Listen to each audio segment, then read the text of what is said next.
Setelah kita berhasil melakukan konfigurasi routingnya di aplikasi React kita, sekarang kita akan lanjut ke topik, kedua kita atau topik ketiga kita di bagian, navigasi atau navigation.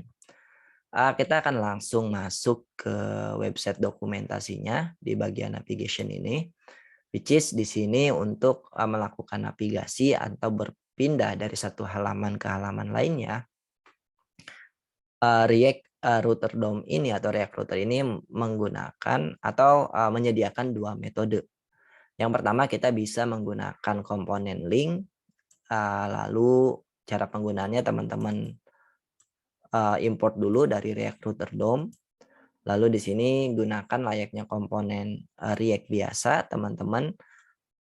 Ketika di sini teman-teman bisa menggunakan properti itu, lalu teman-teman tuliskan path apa yang mau teman-teman tuju. Misalkan di sini path slash atau path about. Nanti dengan otomatis dia akan mengarahkan kita ke path yang dituju. Nah, itu cara yang pertama.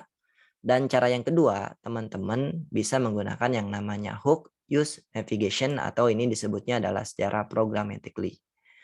Nah, di sini, teman-teman bisa invoke use navigation-nya. Hooks ini nanti dia akan, mengembalikan sebuah function, di mana function-nya ini dia menerima satu parameter. Di sini kalau teman-teman lihat, lalu kita masukkan, path apa atau, pages apa yang kita tuju. Teman-teman tinggal masukin aja path-nya, maka secara otomatis dia akan mengarahkan kita ke pages atau ke komponen yang kita tuju.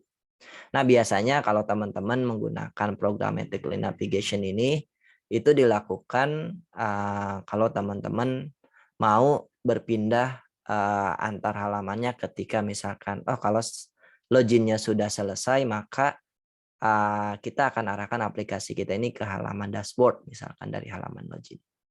Gitu. Jadi ini teman-teman bisa menggunakan secara programmatically atau secara menggunakan use navigate ini atau menggunakan hook. Nah, dua cara itu bisa kita gunakan untuk melakukan navigasi di React Router DOM. Kita akan langsung masuk ke bagian demonya. Di sini di bagian app.js-nya kita akan import komponen link. Kita akan coba yang pertama link, lalu kita akan buat di sini nav.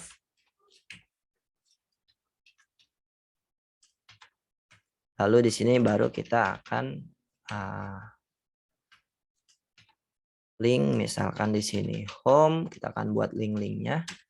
Kita mau mengarahkan ke komponen home. Lalu yang kedua kita akan buat lagi link ke login. Dan di sini kita arahkan to-nya ke halaman login. Oke, untuk detailnya nanti kita akan coba nge-patch KPI aja. Jadi untuk navigasinya kita nggak taruh di bagian app-nya ini. Kita akan coba lihat di halaman utama kita. Di sini kalau teman-teman lihat, kita sudah memiliki dua navigasi. Di sini ada home. Kalau kita klik, dia lari ke halaman home. Sorry. Lalu kalau kita klik login, dia akan lari ke halaman login. Nah, sesimpel itu cara penggunaan link di React Router DOM untuk berpindah dari satu halaman ke halaman lainnya. Nah, kita akan mendemokan cara yang kedua menggunakan use navigate ini. Untuk mendemokan cara yang kedua ini, kita akan demokan dia dengan cara kita misalnya nge-patch KPI, nanti kita tampilkan list of users atau list of datanya. Nanti dari kalau salah satu datanya itu diklik, kita akan arahkan ke halaman detail. Di sini untuk API-nya kita pakai JSON placeholder /users. Nah, di sini kita bisa mainkan endpoint yang ini. Lalu di bagian home-nya ini kita akan coba nge-patch ke API. Di sini kita akan import dua hooks dari React.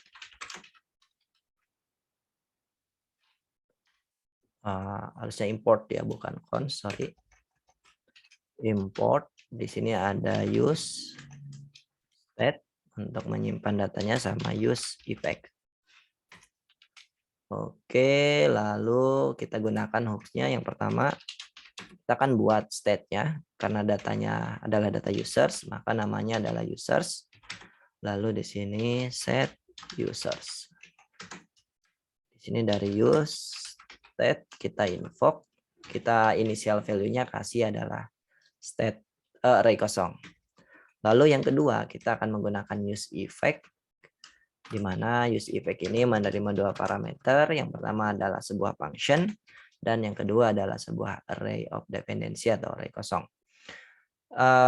Di sini kita akan melakukan fetch menggunakan fetch. Di sini fetch ini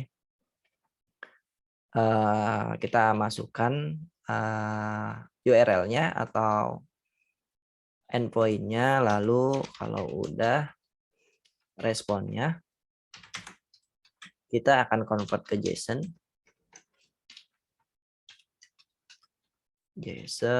Lalu di sini yang kedua dapat datanya mau kita simpan ke state user. Set users, di sini data. Lalu kalau ada error .catch, kita akan melakukan console. Di sini error. Nah, kita langsung aja konsol di sini. .log error. Nah, ini cara kita konsum data ke API menggunakan patch ya. Ini patch ini bawaan dari JavaScript browser, jadi kita nggak perlu ngeinstalnya. Kalau teman-teman mau mempelajari atau masih bingung cara penggunaan patch, teman-teman bisa baca di sini. Website dokumentasinya di mdn.mozilla.org ya. Developer mozilla.org, di sini ada penjelasannya tentang patch. Silakan teman-teman pelajari. Kalau udah, sekarang kita balik lagi ke codingan. Mungkin di bagian sini kita akan melakukan konsol dulu. Datanya ini bentuknya seperti apa. Kita akan coba cek di bagian konsolnya. Kita clear, kita refresh lagi. Home. Nah, kalau kita lihat, sekarang kita sudah mendapatkan datanya. Di sini ada array, bentuknya adalah array of object. Oke, berarti kita sudah bisa mapping datanya ini di bagian JSX-nya. Di sini kita pakai div. Ada homepage, lalu di sini kita pakai unordered list. Sini kita map users .map, hasil iterasinya adalah user. Terus di sini kita akan nge-return li karena dia punya property name, jadi kita mau ngerender name-nya aja, user.name. Jangan lupa teman-teman kasih key di sini, key-nya adalah user.id. Oke, kalau udah sekarang kita akan lihat ke aplikasi kita. Nah, sekarang kalau teman-teman lihat kita sudah berhasil menampilkan list of data yang telah kita fetch dari API. Nah, sekarang kita akan buat sebuah button di bagian sininya. Kita akan buat button. Kita kasih nama go to detail. Ini huruf kecil aja semuanya. Lalu di sini kita akan buat sebuah handlernya on click. Nah, di sini misalnya handle go to detail. Functionnya belum ada, kita akan buat di bagian atas.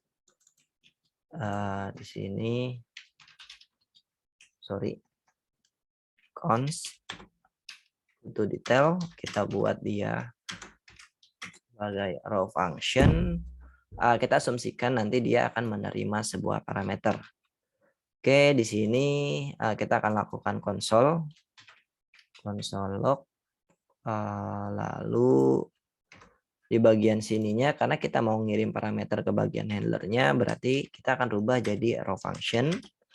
Lalu kita invoke bagian GoToDetail-nya, kita masukkan user.id, di mana nanti user ID-nya ini kita akan tampilkan di bagian URL-nya atau sebagai parameternya. Sekarang kita akan lihat ke aplikasi kita. Di sini kita clear dulu. Lalu kalau kita refresh, oke, sudah nge-refresh, kita dapat konsol yang pertama, kita clear. Kalau kita klik go to detail, di sini sudah berhasil ngerender ID 1. Kalau kita klik lagi ID 2, ID 3, dan seterusnya. Artinya function kita sudah berjalan sesuai dengan kita harapkan. Sekarang untuk proses batch-nya sudah selesai, handlernya juga udah kita siapkan. Kita akan langsung masuk ke bagian gimana cara kita menggunakan use navigate ini. Di sini kita import dulu use navigate dari React Router DOM.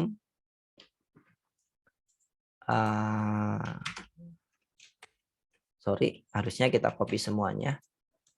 Kita import use navigate dari React Router DOM. Oke, karena dia hooks, kita perlu letakkan dia di bagian top level komponennya. Oke, di sini use navigate kita ganti pakai const karena dia nggak akan berubah. Nah, di sini kita bisa menggunakan navigate untuk berpindah halamannya. Navigate kita invoke, lalu kita mau arahkan dia ke path apa. Misalnya kita mau dia ke path detail. Berarti kita slash di sini kita masukkan ID-nya. ID. Jadi ini pakai backtick, pakai slash. Di sini kita masukkan ID-nya. Karena ini ID-nya ini yang nanti kita mau render di bagian URL-nya. Kenapa kita slash ID? Karena ini sesuai dengan konfigurasi yang kita buat, di mana kita mau kita arahkan ke halaman detail, di mana detail itu path-nya adalah slash ID atau slash param. Sehingga di bagian home-nya ini kita cukup menuliskan seperti ini. Navigate slash ID. Sekarang kita akan coba. Kalau kita klik go to detail, kita masuk ke halaman detail page. Di sini kalau kita lihat URL-nya ada 1. Sekarang kita balik lagi ke home. Kita klik lagi yang kedua. Kita berhasil masuk ke page, ke detail page. Lalu di sini parameternya berubah jadi 2. Kalau kita balik lagi 3, kita juga ngelihat di sini parameternya 3. Artinya ini sudah dinamis. Nah, sesimpel ini cara kita melakukan navigasi di React Router DOM. Saya akan recap dulu. Jadi yang pertama, untuk navigasi teman-teman bisa menggunakan komponen link dari React Router DOM-nya. Di sini cara penggunaannya seperti menggunakan komponen biasa. Lalu untuk mendefinisikan path apa yang kita tuju, teman-teman bisa menggunakan props2 ini. Ini cara yang pertama. Terus cara yang kedua, kalau teman-teman mau berpindah halamannya secara programmatically atau di dalam sebuah logic atau di dalam sebuah function, bukan di JSX-nya, teman-teman bisa menggunakan hook yang namanya use navigate dari React Router DOM. Cara penggunaannya teman-teman tinggal invoke aja use navigate. Pertama import, yang kedua invoke, lalu dia akan mengembalikan sebuah function. Functionnya itu bisa kita gunakan untuk berpindah halaman. Di sini teman-teman tinggal passing parameternya path apa yang teman-teman tuju. Nah, sesimpel itu cara kita berpindah halaman di React Router DOM.